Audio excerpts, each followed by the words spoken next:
अस्सलामुअलैकुम नाजरीन, programme voice of SMIU में खुश आमदीद। मैं हूं आपकी मेज़बान इकरावान।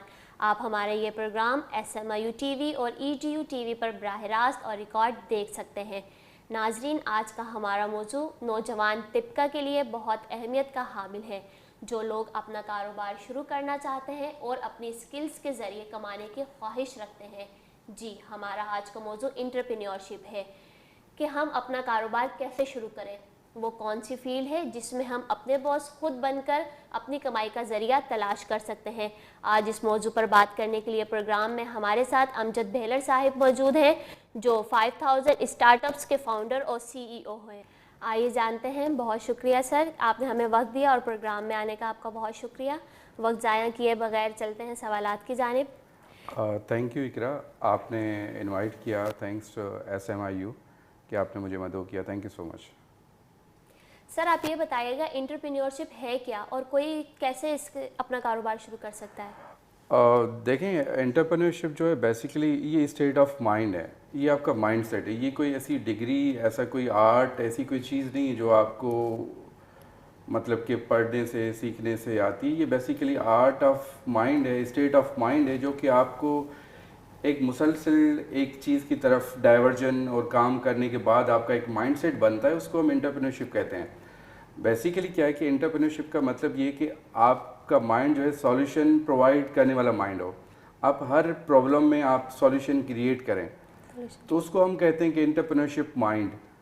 यानी उसमें चाहे वो आप बिजनेस से रिलेटेड हो, फैमिली से रिलेटेड हो, लेकिन जब भी आपका माइंड जो है प्रॉब्लम सुन के बैकेंड पे उसके सॉल्यूशन के लिए वर्किंग करना शुरू कर देता है, तो हम सोचते हैं कि ये एंटरप्रेन्योरशिप माइंड है।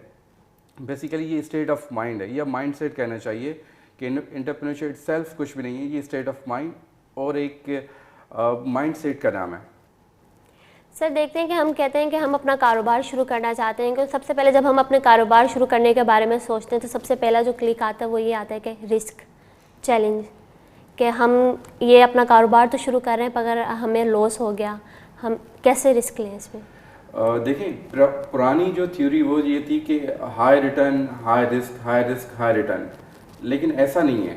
हकीकत की बात ये कि कुछ ना करना सबसे बड़ा रिस्क है। आज के दौर में कुछ ना करना सबसे बड़ा रिस्क है, और रिस्क को रिड्यूस किया जा सकता है लर्निंग करके, उसको सीख के।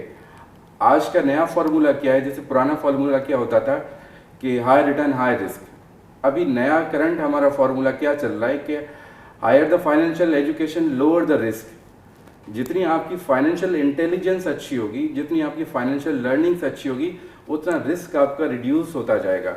तो हमें रिस्क से भागना नहीं है, रिस्क को अवॉइड नहीं करना, रिस्क को हमने सीखना है कि मैनेज कैसे करना है, हमने उसके साथ गुजारा कैसे करना है, हमने उसको सीखना कैसे, हमने अपने आप को कैसे उसके साथ चलाना है। तो रिस्क को कम करने के लिए हमें रिस्क को सीखना पड़ेगा, रिस्क को समझना पड़ेगा, अपनी इंटेलिजेंस, अपनी लर्निंग को हमें बढ़ाना पड़ेगा। सबसे बेहतरीन और आजकल यूनिवर्सल फार्मूला यही है कि रिस्क से आप भागे ना, रिस्क को आप अवॉइड नहीं करें, अपनी इंटेलिजेंस बेहतर करें, अपना विजडम बेहतर करें, अपनी नॉलेज बेहतर करें, अपनी लर्निंग बेहतर करें, ताकि आप रिस्क को समझ सकें और उसको रिड्यूस कर पाएँ। फिर भी कुछ लोग हैं वो डर जाते हैं रिस्क लेने के लिए, तो वो अपने इस डर को कैसे भगाएं? देखें, जैसे मैंने आपको अर्ज़ किया कि कुछ ना करना सबसे बड़ा रिस्क है आज के दौर में। बिल्कुल। और जितना पहले, ये एक मेरा ओपिनियन ये है कि जितना पहले आप रिस्क लेंगे उतना कम सेक्रीफाई आप करेंगे।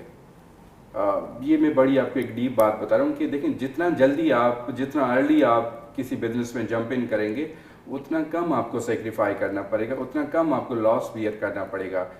सो जितना अर्ली आप गेम में आ जाते हैं, उतना अर्ली आप गेम में विनर हो के आप निकल पाते हैं। जितना आप लेट करेंगे, उतना रिस्क जो मार्जिन है वो बढ़ता जाएगा। आप ये बताएं कि आपको कब ख्याल आया कि मुझे नौकरी नहीं करनी, अपना काम करना है, और IT ही क्यों? देखें, प्रीवियस मेरा बैकग्राउंड जो है वो एज अ बैंकर है। एज अ AVP लेवल पे, सीनियर पोजीशन पे मैंने सरेंडर किया था। उससे पहले मैं पैरेलली कुछ बिजनेसेस कर रहा था, कुछ लोगों के साथ मिलके मैं बिजनेसेस कर रहा था। ड्यूरिंग माय बैंकिंग कैरियर मुझे एक चीज़ का आइडिया हो गया था कि जॉब कितनी भी अच्छी हो, वो हेल्दी लाइफ का अल्टीमेट सॉल्यूशन नहीं है। कुछ भी कर लें आप वेल्थ क्रिएट नहीं कर सकते, आप फ्रीडम क्रिएट नहीं कर सकते। तो मुझे समझ में तो आ गया था कि यार मेरे लिए कम से कम जॉब मुनासिब नहीं है, मैं तो नहीं कर सकता। मैं थोड़ा सा बड़े काम के लिए, मुझे एक चीज़ का आइडिया हो गया था, शायद मैं बड़े काम के लिए बनाया गया हूँ, मैं इससे बेहतर काम कर सकता हूँ, मैं इससे बड़ा काम कर सकता हूँ। नो डाउट मैंने अपने 7 इयर्स के बैंकिंग करियर में बहुत अच्छा पीक देखा।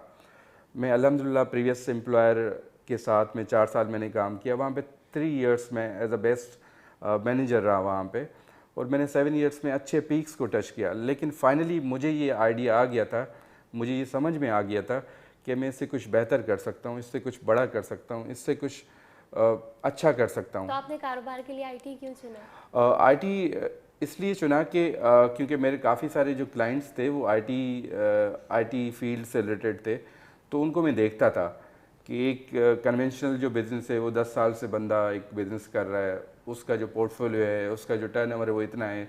एक आईटी वाला बिज़नेस है जिस बंदे को 6 महीने हो गए, उसका टर्नओवर इतना अच्छा है। तो मुझे एक चीज़ तो ये क्लिक कर रही थी। सेकंड ये चीज़ कि मुझे एक चीज़ समझ में आ गई कि आगे के जो फ्यूचर है, फ्यूचर के जो 10 20 30 साल हैं, वो सारे के सारे आपके आईटी के हैं, डिजिटलाइज के हैं। एक चीज़ मैं समझ गया था कि सारी की सारी आपकी इंडस्ट्रीज़ जो हैं वो डिजिटलाइज हो गई हैं या होने वाली हैं। आपकी हेल्थ, आपकी एजुकेशन, आपका मीडिया, आपकी मेडिसिन, आपका ट्रांसपोर्ट, हर इंडस्ट्री आपकी डिजिटलाइज हो चुकी थी या होने वाली थी। तो मुझे ये था कि यही रेस है, अगर हम जितना अर्ली उसमें पार्टिसिपेट करेंगे उतना अर्ली हम फ्रंट लाइनर्स में काउंट होंगे, जितना हम लेट पार्टिसिपेट करेंगे उतना हम लेट जो आपकी डेडलाइन है उसको क्रॉस करेंगे। तो आईटी का मेन मकसद यही था, एक तो फ्यूचर ग्रोथ, और फ्यूचर आपका सारा का सारा आईटी में है। अच्छा सर, ये बताएगा आईटी में ऐसी कौन सी फील्ड है जिन जिन जराए से आप जो हैं कि अच्छा अर्न कर सकते हैं, अच्छा कमा सकते हैं? देखें हमारी हमारी जो करेंसी है रीजन में वीक करेंसी मानी जाती है कि आप करेंसी उस इकोनॉमी के साथ आप कनेक्ट हो जाएं जो आपसे 10 दफ़ा 100 दफ़ा 200 दफ़ा स्ट्रांग है। उससे आपको क्या करना पड़ता है कि आपकी जो लेबर है वो आप सस्ते में पे करते हो और आपका रिटर्न जो है वो हायर करेंसी में आना शुरू हो जाता है। तो जो भी आपकी आईटी की फील्ड, देखें आईटी इटसेल्फ बहुत मतलब कि सारी की सारी आपकी डोमेन्स कवर हो जाते हैं। चाहे आप ई कॉमर्स का बिज़नेस करते हैं, आईटी की प्रोडक्ट्स बनाते हैं, चाहे आप सर्विसेज एक्सपोर्ट करते हैं, आईटी में जो भी आप करते हैं ना, आपकी करेंसी में कन्वर्जन आपको अच्छा मिलता है, आपको अच्छी उजरत मिलती है और आपका फ्यूचर जो है बनस्बत लोकल करेंसी के अच्छा आपका सिक्योर हो जाता है। ये बहुत एक बड़ा डोमेन है आईटी को, मतलब आप हम एक दो फील्ड में या एक दो डोमेन में कवर नहीं कर सकते। जो भी आपकी ई कॉमर्स आती है, जो भी आपकी सर्विसेज आती हैं, जो भी आपकी इंटेलिजेंस आती है, जो भी आपकी चीज़ें आती हैं, सारी की सारी हमारे आईटी में आती हैं। तो पॉइंट इज़ के ये नहीं सोचें कि इस फील्ड में जाएंगे तो इसमें ज़्यादा अच्छा होगा, इसमें जाएंगे तो इसमें कम अच्छा होगा। पॉइंट इज़ कि आप अपनी इंटेलिजेंस बढ़ाएं, स्किल्स बढ़ाएं, इंटेलिजेंस बढ़ाएं। उससे क्या होगा कि आप जिस भी फील्ड में जाएंगे, देखें वैल्यू जो है ना वो आपकी स्किल्स की, आपकी काबिलियत की है। जहाँ पे भी आपकी स्किल्स, इंटेलिजेंस और काबिलियत होगी वहाँ पे आप अर्न करेंगे। जहाँ पे भी आपकी स्किल्स, आपका वैल्यू एडिशन, आपकी स्किल सेट उस अप टू द मार्क नहीं होगा, वहाँ पे आप कुछ नहीं कर सकते, चाहे कितनी भी अच्छी मार्केट क्यों ना हो। ये चीज़ हम सबको जितना जल्दी समझ में आना चाहिए उतना जल्दी समझना चाहिए कि देखें जो डिमांड है, जो एक्चुअल क्या कहना चाहिए कि जो आपकी वर्थ है वो आपकी काबिलियत की है। अच्छा सर, ये बताइएगा फ्रीलांसिंग को आप कैसे समझते हैं कि फ्रीलांसिंग के ज़रिए आप एक अच्छी इनकम जनरेट कर सकते हैं? जी बिल्कुल कर सकते हैं। देखिए फ्रीलांसिंग एक वो टूल है जो कि लेटेस्ट मॉडर्न टूल है और हम लोग एज अ पाकिस्तान 4th और 5th नंबर पे as a country wide, world wide हम लोग काउंट होते हैं as a freelancer resource provider. Freelancer के बाद आपको क्या करना चाहिए, जो बिगनर्स हैं उनको क्या करना चाहिए कि उसके आगे एक मिनी एजेंसी बनाएं या एक स्टार्टअप बनाएं। देखिए फ्रीलांसर का मतलब कि मैं इंडिविजुअल हूँ, मैं अपने आप को फीड कर रहा हूँ, ठीक है, अपनी फैमिली को फीड कर रहा हूँ। लेकिन इकोनॉमी में कंट्रीब्यूशन करने के लिए आपको एजेंसी, आपको स्टार्टअप बनाना पड़ेगा। आपको जब हम जब बात करते हैं कि जॉब्स नहीं हैं, जब आप भी अपने घर में काम करेंगे, मैं भी अपने घर में इंडिविजुअल काम करूँगा, तो जॉब्स कहाँ से आएंगी? जॉब्स वहीं से आएंगी कि जब आप फ्रीलांसर समझ जाते हैं कि ये नहीं, अब मैं अच्छा फ्रीलांसर हो गया हूँ, अब मैं 4 बंदों की टीम को चला सकता हूँ, तब आप 4 बंदे हायर करते हो और उनकी टीम में आप उनको एड करते हो और एक अच्छी इकोनॉमी में आप कंट्रीब्यूशन ऐड करते हो। आप अपने स्टार्टअप्स के बारे में बताइएगा, 5000 स्टार्टअप्स के बारे में, वो कैसे काम करते हैं? देखें, 5000 स्टार्टअप जो है बेसिकली आप यूँ करना चाहिए कि ये एक इन्वेस्टमेंट फर्म है। इसको हम अपने टर्म में वेंचर कैपिटलिस्ट कहते हैं, ठीक है, जो कि स्टार्टअप्स पे इन्वेस्ट करती है। स्टार्टअप्स पे इन्वेस्ट कैसे करती है? बेसिकली आप यूँ समझें कि आपने देखा होगा कि हर यहाँ पे बंदा जो बिज़नेस शुरू करना चाहता है, उसका सबसे मेन जो पहला चैलेंज आता है कि पैसे कहाँ से आएंगे, पैसे कहाँ से आएंगे। और जब वो बैंक्स में जाते हैं, क्योंकि मैं बैंकर था तो मुझे पता है, जब वो बैंक्स में जाते हैं कि भाई मुझे लोन चाहिए, मुझे फाइनेंशियल सपोर्ट चाहिए, तो बैंक्स बोलते हैं अभी तो आपने बिज़नेस शुरू ही नहीं किया, ठीक है, बिज़नेस शुरू करें। बैंक्स हैं इस्टेब्लिश बिज़नेस को तो फर्दर इस्टेब्लिश करने के लिए फाइनेंशियल सपोर्ट देते हैं, लेकिन किसी स्टार्टअप के लिए, किसी स्टार्टअप को या किसी बिगनर को वो सपोर्ट नहीं करते। नहीं, ऐसा कोई हमारे पास इदारा है। इंक्यूबेशन सेंटर्स भी हैं, वो 3 महीने की आपको ट्रेनिंग्स देते हैं। उनके पास एक सर्टेन 1 साल का एक कोटा होता है कि इतने बेजेस आपने पास करने हैं, ठीक है। वो 3 महीने आपको बेजेस को ट्रेनिंग देते हैं, कुछ सिखाते हैं, उसके बाद फिर मार्केट में छोड़ देते हैं। वो जो बिगनर होता है वो उसी जगह पे रहता है कि वो बिजनेस शुरू कैसे करेगा। वहाँ पे हमारे 5000 स्टार्टअप का बीच में कॉन्सेप्ट आ जाता है कि एक्सपर्टीज़ आपकी, इन्वेस्टमेंट हमारी, मिलके पार्टनरशिप में काम कर लेते हैं। ये सिंपल हमारे बैंक्स में भी, इस्लामिक बैंकिंग में, इसको हम मुदारबा का कॉन्सेप्ट कहते हैं, जिसमें एक पार्टनर होता है, वो अपनी एक्सपर्टीज़ लगाता है, दूसरा पार्टनर होता है अपनी इन्वेस्टमेंट लगाता है, दोनों मिलके काम करते हैं। ये बैंक के मॉडल में, हमारे इस्लामिक बैंकिंग के मॉडल में भी यही हमारा कॉन्सेप्ट है। तो यही 5000 का कॉन्सेप्ट भी यही है, इन्वेस्टमेंट हमारी, एक्सपर्टीज़ आपकी, मिलके काम करते हैं पार्टनरशिप बेसिस पे। कुछ चीज़ें हम देखेंगे बैकएंड पे, कोर एक्सपर्टीज़ आप देखेंगे। तो जो मेन चैलेंज है, जो आपका हिच है, जो कि बिजनेस तो शुरू करें लेकिन पैसे कहाँ से आएंगे, तो 5000 उस चैलेंज को जो है ख़त्म करता है। उसके साथ आपको कोचिंग देता है, उसके साथ आपको मेंटोरिंग देता है, उसके साथ आपको रोड मैप भी देता है, सीखने के मौके भी फराहम करता है। मौके देता है। हमारे साथ सीनियर जो सीईओज हैं, मेंटोर्स हैं, उनके साथ आपकी लाइव डिस्कशंस हो रही होती हैं, जो आपसे पहले की स्टार्टअप्स हैं। अच्छा सर, ये बताइएगा कि अक्सर फ्रीलांसिंग प्लेटफॉर्म्स को लेकर कन्फ्यूजन पाई जाती है, जैसे अपवर्क, फाइवर वगैरह, तो क्या कोई इंसान इन छोटी छोटी ऐप से या कोई अबूर हासिल कर सकता है? देखिए, बिल्कुल कर सकता है। ये जितने भी प्लेटफॉर्म्स हैं, देखें, ये इस पे दुनिया काम करती है। मैं सबको ये कहता हूँ कि हमारी जो आईटी की मार्केट है, उसका ग्राउंड बहुत बड़ा है, पूरी दुनिया इसकी मार्केट है। और ये भी हमें समझना चाहिए कि अल्टीमेटली जो काम आपके पास सस्ती करेंसी में, लेबर जो आपकी यूटिलाइज होनी है।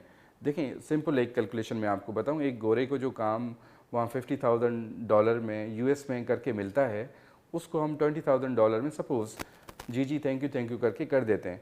तो कोई भी ऐसा बिजनेस सेंस जो है, वो कभी भी 50,000 वाला काम वो 50,000 में नहीं कराएगा। वो तो सोचेगा कि मैं अपनी कॉस्ट कटिंग कहाँ से करूँ, ठीक है। तो वो अल्टीमेटली आपके पास काम आप ही के पास आना है। आपके जो भी रीजन्स हैं जहाँ पे लेबर सस्ती पाई जाती है, चाहे आपका इंडिया हो, फिलिपीन हो, श्रीलंका हो, बांग्लादेश हो, पाकिस्तान हो, ठीक है, तो सारा काम आप ही के पास आना है। जहाँ तक बात है जितने हमारे प्लेटफॉर्म्स हैं, बिल्कुल पूरी दुनिया इसी से काम करती है।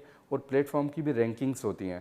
प्लेटफॉर्म अपने स्टार्स देते हैं, अपने जो हाई परफॉर्मर्स होते हैं उनकी रैंकिंग अप करके उनको स्टार्स दिए जाते हैं, और उनकी रैंकिंग के बिहाफ पे ही बेसिकली उनको काम मिलता है कि आपकी रेटिंग अच्छी है तो काम का डाइवर्जन आपके पास अच्छा होगा। ये बेसिकली वही सर्विस मॉडल है कि आप किसी को टाइम पे काम करके देते हैं, कमिटमेंट पूरा करते हैं, प्राइस अच्छी करते हैं, आफ्टर सेल सर्विस देते हैं, तो जो पोर्टल है आपकी रैंकिंग अच्छी बनाता है और उसके अगेंस्ट फिर काम की डाइवर्जन भी आपकी तरफ ज़्यादा आ जाती है। नाज़रीन, गुफ्तगू का सिलसिला जारी रखेंगे, लेकिन यहाँ वक्त हुआ है एक ब्रेक का। हमारे साथ रहिए।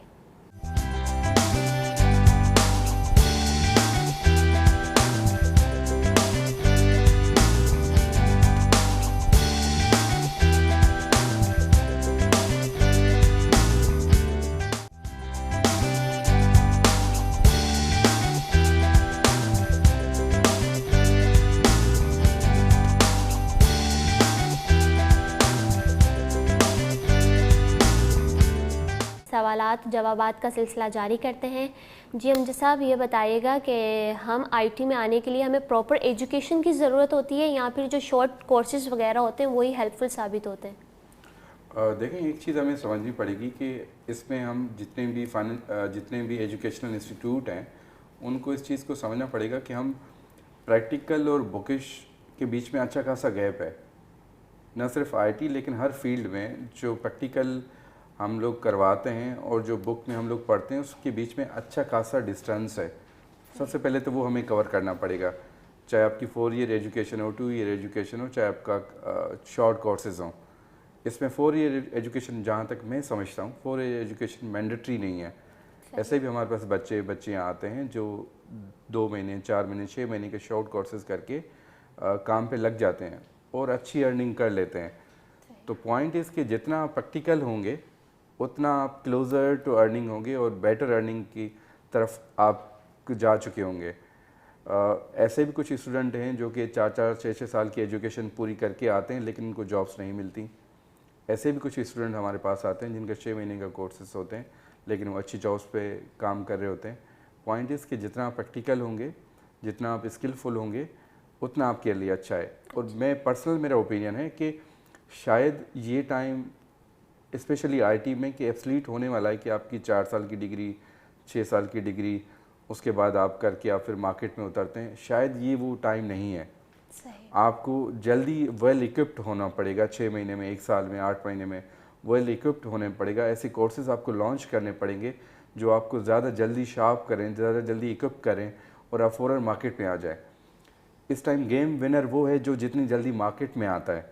गेम विनर वो नहीं है कि जो कि 6 साल की डिग्री करके 6 साल के बाद मार्केट में आएगा। गेम विनर वो है कि जो जल्दी इक्विप्ड होकर मार्केट में आता है और 6 साल का, 5 साल का एक्सपीरियंस लेके फुली इक्विप्ड हो जाता है। तो बेहतर ये कि आप जल्दी से शॉर्ट कोर्सेज करें, अपने आप को वेल प्रिपेयर करें, जो लेटेस्ट टेक्नोलॉजीज़ हैं, जो ठीक है, स्किल्स हैं वो सीखें वो और फिर इस सीखें फील्ड में आएँ। और आप आ जाएं। जी, आप मुझे ये बताइएगा कि हम मीडिया वाले हैं तो मतलब मीडिया स्टूडेंट्स जो होते हैं कि वो इस फील्ड में कैसे आ सकते हैं, वो कैसे काम कर सकते हैं इस फील्ड में? देखें, मीडिया वालों के लिए ऑप्शंस अच्छे खासे हो सकते हैं। सबसे पहले ये कि आप डिजिटल मार्केटिंग से अपना एक ब्रांड बना सकते हैं। देखें, इस टाइम जो भी बिज़नेस होगा उसको मार्केटिंग चाहिए होती है, ठीक है। तो आप एक यूट्यूब चैनल बना सकते हैं, आप डिजिटल मार्केटिंग का एक ब्रांड बना सकते हैं, आप गूगल एडसेंस के थ्रू आप कर सकते हैं। बाकी काफ़ी सारे प्लेटफॉर्म्स हैं जहाँ पे आप एक अपना स्टार्टअप बना के चीज़ों को प्रमोट कर सकते हैं। पॉइंट ऐसा नहीं है कि आप डे 1 पे ही सक्सेसफुल हो जाएंगे। पॉइंट ये कि आप जितनी जल्दी मार्केट में इन होंगे उतनी जल्दी आप जो चेक लाइन है उसको आप क्रॉस करेंगे। तो start with digital marketing, start with YouTube, start with Google AdSense और आहिस्ता आहिस्ता देखें हर जो भी ब्रांड हो ना, जो भी बिजनेस हो, उसको मार्केटिंग चाहिए होती है। आप बेहतर रेट्स में, अच्छी क्वालिटी में मार्केटिंग उनके साथ करें। और होता क्या है कि आप अपने क्लाइंट के साथ, जैसे आपका क्लाइंट ग्रो करता है उसके साथ आप भी ग्रो करते हो। आज आपकी क्लाइंट की वॉलेट साइज़ 1 लाख रुपए है, 1 साल के बाद उसका वॉलेट साइज़ जो है 5 लाख का हो जाएगा और आप भी ग्रो कर जाओगे। तो कुछ ऐसे अच्छे क्लाइंट देखें, आपकी कंपनी या मेरी कंपनी या किसी और की कंपनी चलाने के लिए हमें कोई लाखों करोड़ों लोग नहीं चाहिए होते। हमें अपने पोर्टफोलियो को मेंटेन करने के लिए 10-20 अच्छे क्लाइंट चाहिए होते हैं जिनको रेगुलर हम लोग सर्विसेज दे रहे होते हैं। रेगुलर वो भी ग्रो कर रहे होते हैं, रेगुलर हम भी ग्रो कर रहे होते हैं। तो पॉइंट हमें ये समझना है कि हमें ज़्यादा वॉल्यूम को अट्रैक्ट नहीं करना, हमने ज़्यादा वॉल्यूम को फ़िल्टर करके अच्छे क्लाइंट को हमने प्रायोरिटाइज़ करके अपने पोर्टफोलियो में ऐड करना है और उसको सस्टेन करना है। तो आप मुझे ये बताइएगा हमारी जो पाकिस्तानी इंडस्ट्री है वो किस तरफ जा रही है, कितने बिलियन डॉलर्स का बिजनेस कर रही है? देखें, अच्छा साइन ये है कि हमारा जो डाइवर्जन है वो आईटी की तरफ लोगों को अवेयरनेस आ गई है। ये एक अच्छा पॉजिटिव साइन है। जो कि थोड़ा सा ग्रे साइड है वो अगर हम पड़ोस को देखें, फ़िलिपीन को देखें, इंडिया को देखें, बाकी कंट्रीज़ को देखें, तो उनसे हम बहुत पीछे हैं। पीछे नहीं, बहुत ज़्यादा पीछे हैं। अगर हम इंडिया की बात कर लेते, देखिए इंडिया की मैं बात इसलिए कर लेता हूँ, हम दोनों की जो इंडिया और पाकिस्तान का जो बर्थ ईयर है वो सेम है, हम लोगों की एग्जिस्टेंस सेम है। तो इसी वजह से, और इंडिया की पॉपुलेशन या इंडिया का जो आवाम है और हमारा आवाम तकरीबन एक ही जैसा, एक ही कल्चर पाया जाता है। इंडिया की आईटी इंडस्ट्री इस टाइम $200 बिलियन को टच कर रही है और हमारी आईटी इंडस्ट्री का इस जून का जो क्लोजिंग नंबर्स हैं, जो एक्सपेक्टेड क्लोजिंग नंबर्स हैं, वो $2.7 बिलियन हैं। अब आप अंदाज़ा लगा लें कि ये डिस्टेंस कितना बड़ा है, ये गैप कितना बड़ा है, $200 बिलियन प्लस 2.7 2.5 बिलियन डॉलर। मतलब हम पीछे नहीं हैं, बहुत ज़्यादा पीछे हैं, बहुत पीछे। लेकिन अच्छा साइन ये है कि अवेयरनेस आ गई है। इसके लिए हमें वेल प्रिपेयर होना पड़ेगा, चीज़ें हमें बनानी पड़ेंगी। हमारे पास अच्छे रिसोर्सेज हैं, हमारे पास अच्छी पॉपुलेशन है, लेकिन उसको आपको ऐसा नहीं होगा कि एक दिन में आप इंडिया को या फिलिपीन को या श्रीलंका को या बांग्लादेश को बीट कर सकते हैं, ऐसा नहीं होगा। इसके लिए पूरा आपको साइकिल चलाना पड़ेगा 10-20 साल का। आप सिंपल मैं कैलकुलेशन बताऊं रफली, ये आसिफ पीर साहब ने भी कोट किया था अपने इंटरव्यू में। आसिफ पीर जो सिस्टम्स के सीईओ हैं, कि अगर $1 बिलियन जनरेट करने के लिए आपको कम से कम 1 मिलियन आपके रिसोर्सेज, एक्सपर्ट रिसोर्सेज चाहिए, तो डिमांड एंड सप्लाई का बीच में काफ़ी गैप आ जाता है। जितनी हमें मार्केट में डिमांड है आईटी के एक्सपर्ट्स की, यूनिवर्सिटीज और इंस्टीट्यूट उस लेवल पे वो प्रोड्यूस नहीं कर पा रहे। अगर आपने नंबर्स अच्छे अचीव करने, तो आपको पीछे से वो रिसोर्सेज भी उस तेज़ी के साथ जनरेट करने पड़ेंगे। आपकी यूनिवर्सिटीज़, आपके इंस्टीट्यूट, आपके कॉलेजेट जितने भी हैं, उसको उस तेज़ी से सिर्फ रिसोर्सेज नहीं, अच्छे रिसोर्सेज प्रोड्यूस करने पड़ेंगे, तब जाके। और ये देखें, जो नंबर्स का गैप है, ये कोई 1-2 साल में नहीं पूरा होगा। जिस टाइम हमारी नॉर्मल ऑर्गेनिक ग्रोथ चल रही है, वो इस टाइम 30 और 40% के बीच में चल रही है। अगर 30 और 40% को हम लोग कैलकुलेट कर लें, अगर मैं बिल्कुल आसान करके बताऊं, तो आइंदा 5 सालों में, 10 सालों में हम कोई 10 बिलियन को टच करेंगे या 8 बिलियन को टच करेंगे, ठीक है। तो ये ऑर्गेनिक ग्रोथ जिस पेस से इंडस्ट्री खुद जा रही है।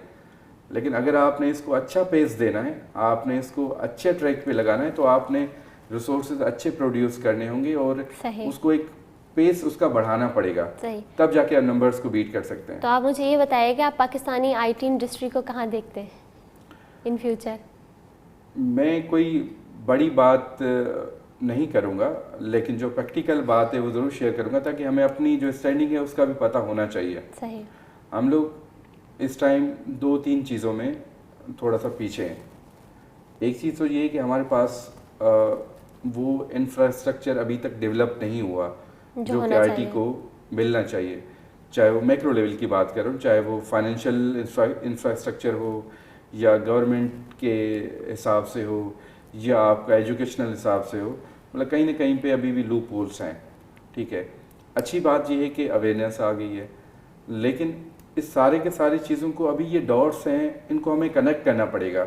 एक प्रॉपर, एक डिसिप्लिन, एक कंपोज तरीके से पूरा रोड में बनाना पड़ेगा, ठीक है, जो कि आगे वाले 5, 8, 10 साल के बाद उसका रिजल्ट जो है वो रिफ्लेक्ट होना शुरू हो जाएगा। मुझे उम्मीदें बड़ी अच्छी हैं, जो वाइब्स आ रही हैं वो बड़ी अच्छी आ रही हैं, लेकिन इतनी जल्दी दिख नहीं रही। वैसे भी लोगों का जो रुझान है ना वो आईटी की तरफ अब मैंने देखा है कि बढ़ने लग गया है। लोग फ्रीलांसिंग भी करने लग गए हैं पार्ट टाइम में।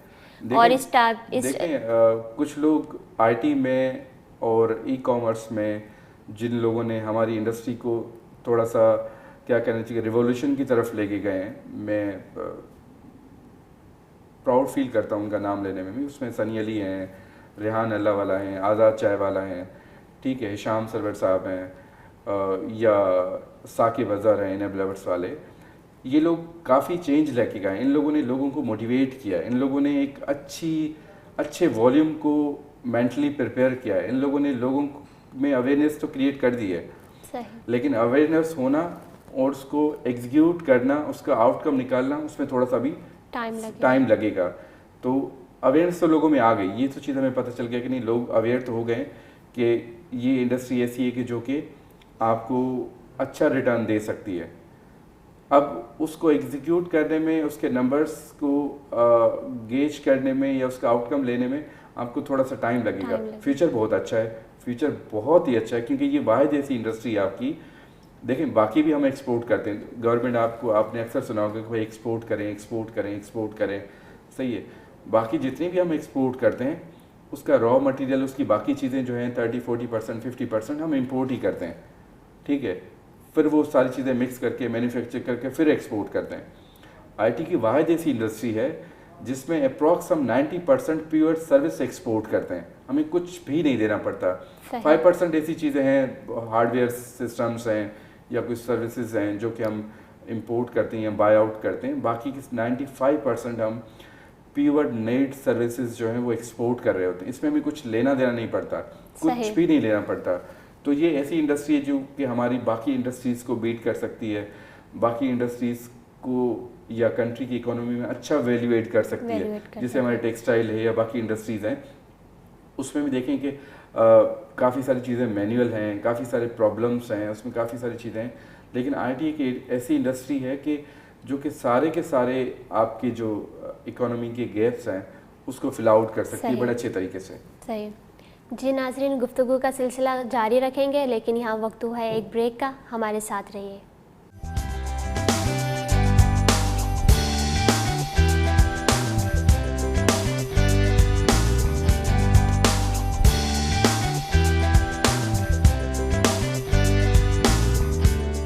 वेलकम बैक नाजरीन, गुफ्तगू का सिलसिला जारी करते हैं।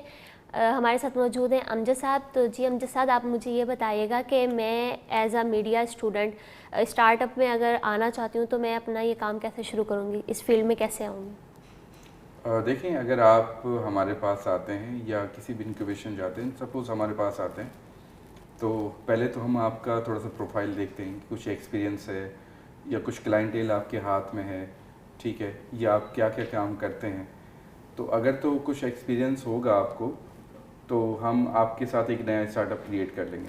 सही। क्योंकि हमारे क्या सारे स्टार्टअप्स एक साथ ही बैठते हैं, तो हम काम जो है काम भी एक दूसरे से लेते रहते हैं, वो पेड टास्क ही होते हैं। सेकंड ये कि अगर आप बिल्कुल फ्रेश हैं, बिगनर हैं, तो आपके जैसे किसी सीनियर स्टार्टअप के साथ हम आपको मर्ज कर देंगे कुछ टाइम के लिए, ताकि आपकी लर्निंग्स हो जाएं। उसके बाद फिर हम आपके साथ एक नया स्टार्टअप खोल देंगे और हम स्टार्ट ऐसे ही करेंगे, डिजिटल मार्केटिंग करवाएंगे आपसे, यूट्यूब का चैनल बनवाएंगे और जो हमारे लिंक्स हैं, रिसोर्सेज हैं, वहीं से ही आपकी जो इनकम है वो जनरेट होना शुरू हो जाएगी। सही। तो आप मुझे ये बताइएगा कि आप अपने तजुर्बा शेयर करें कि आपने इस फील्ड में आने के लिए किन चैलेंजेस का सामना किया, और वो भी आईटी जैसे इतने वसी शोबे में। अच्छा सवाल पूछा है आपने, काफ़ी बेसिक है।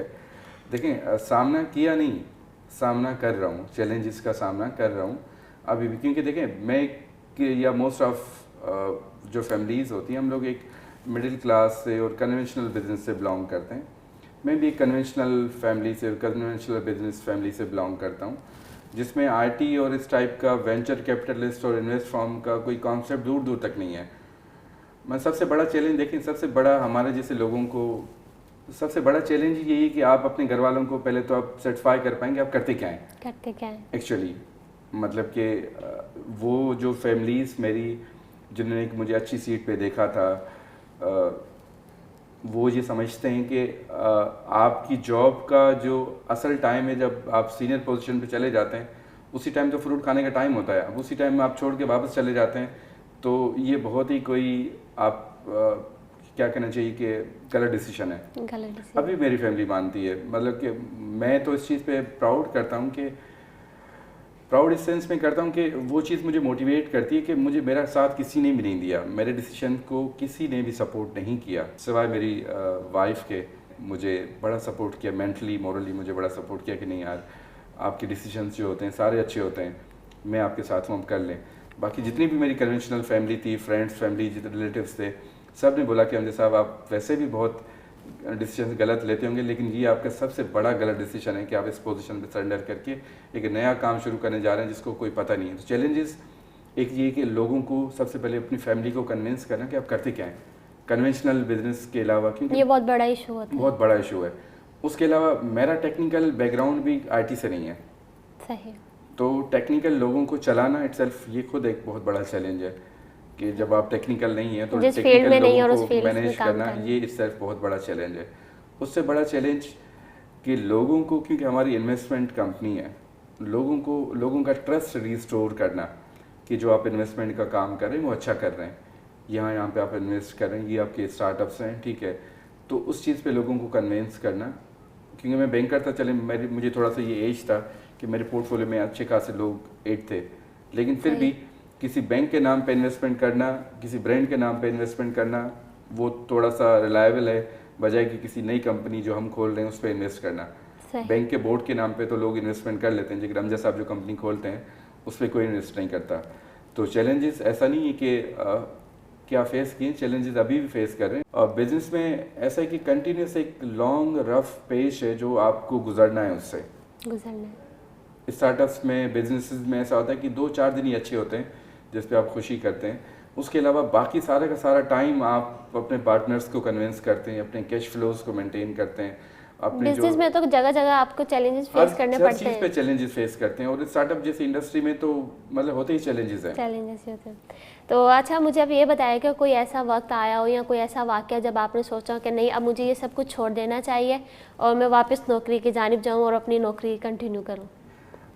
देखें, एक वाक़या अब रिसेंटली हुआ था, मतलब कि मेरी फैमिली ने मेरे दोस्तों को कॉल किया और फैमिली ने क्या इनको समझाओ, इसने बहुत गलत डिसीजन लिया है। और मैंने उस चीज़ को वापस, मैं आपको एक बिल्कुल स्ट्रेट बता देता हूँ कि मेरा ऐसा डिसीजन था कि मेरी फैमिली, आधी से ज़्यादा फैमिली अभी भी सही तरीके से मुझसे बात नहीं करती। सही। और इससे बड़ा और चैलेंज क्या हो सकता है कि आपकी फैमिली आपके ऊपर से हाथ उठा दे कि नहीं यार। और फिर ऐसा आहिस्ता आहिस्ता हुआ, फैमिली ने बोला कि अच्छा चलें ठीक है, आपका काम तो पार्ट टाइम चल रहा है ना, मतलब आपका काम चल रहा है तो आप जॉब भी कर लें, साथ में इसको चलाएं।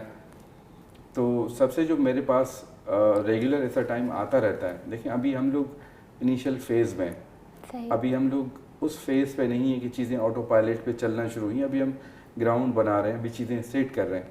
तो मेरे पास ऐसे रेगुलर टाइम पे ऐसी चीज़ें आती रहती हैं जो कि मुझे मेरे विजन को थ्रेट करती रहती हैं कि नहीं, छोड़ दो, बस छोड़ दो। हर चीज़ को सेट करने में टाइम लगता है, लेकिन एक ही चीज़ है जो कि मेरे साथ रहती है, जिसमें मैं अल्लाह का बड़ा शुक्रगुजार हूँ।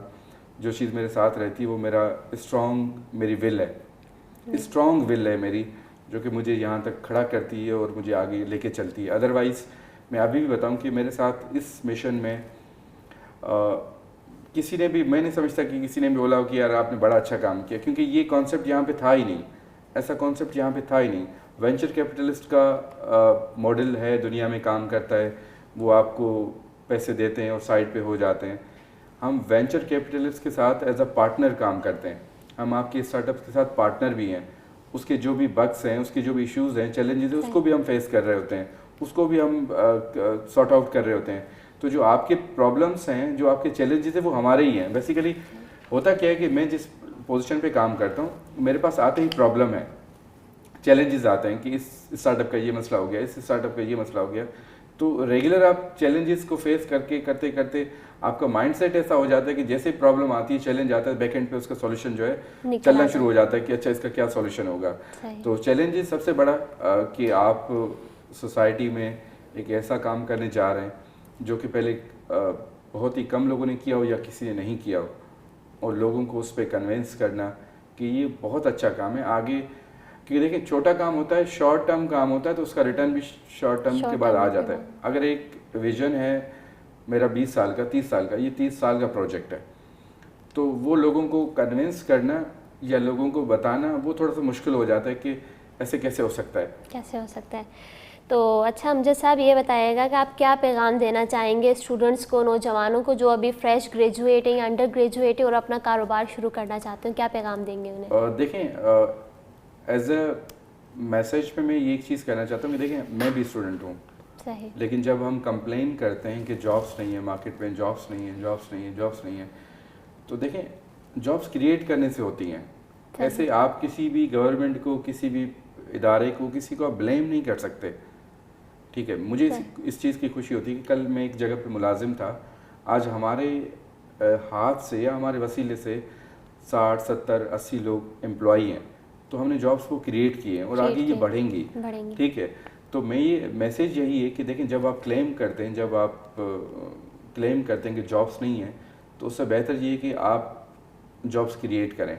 आप किसी के ऊपर डिपेंडेंट ना रहें कि गवर्नमेंट ने बोला था कि हम जॉब्स देंगे, ये इसने भी बोला था हम जॉब्स देंगे, उसने दी नहीं। तो ये मैसेज सीनियर्स के लिए भी, जूनियर्स के लिए भी है कि आप जॉब्स क्रिएट करें। जूनियर के लिए से जो फ्रीलांसर है वो समझता है कि मैं अब $600-800 अर्न कर लेता हूँ और मुझे 2 बंदों को और ऐड करना चाहिए, तो उसको 2 फ्रेश बंदे यूनिवर्सिटी से हायर करने चाहिए, उनको काम भी सिखाना चाहिए उसके साथ क्या होगा कि वो एक साथ 2 और हो जाएंगे, 3 की टीम हो जाएगी। सही। जब उनका 3 का काम बेहतर होना शुरू हो जाएगा तो उनको फिर 2 बंदों की और ज़रूरत पड़ेगी। सही। ठीक है, ऐसे ही हमारे स्टार्टअप्स जो हैं, हमारी कंपनीज जो हैं, जितने भी, उनको हम ये बोलते हैं आप जॉब्स क्रिएट करें। देखिए, एक चीज़ हमें समझनी चाहिए कि कुदरत का एक फितरत का कानून है, जो भी लोग अर्निंग और वेल्थ के पीछे टाइम लगाते हैं, सही लगाते हैं, बिल्कुल ऐसा ही लगना चाहिए। जहाँ पे जितना वैल्यू एडिशन करते हैं उसके अगेंस्ट में आपको उसका रिटर्न मिलता है, फाइनेंशियल रिटर्न मिलता है। जो बंदा 8 घंटे की जॉब करता है, उस 8 घंटे की जॉब के अगेंस्ट आपको एक सर्टेन एक फाइनेंशियल बेनिफिट मिलता है। सही।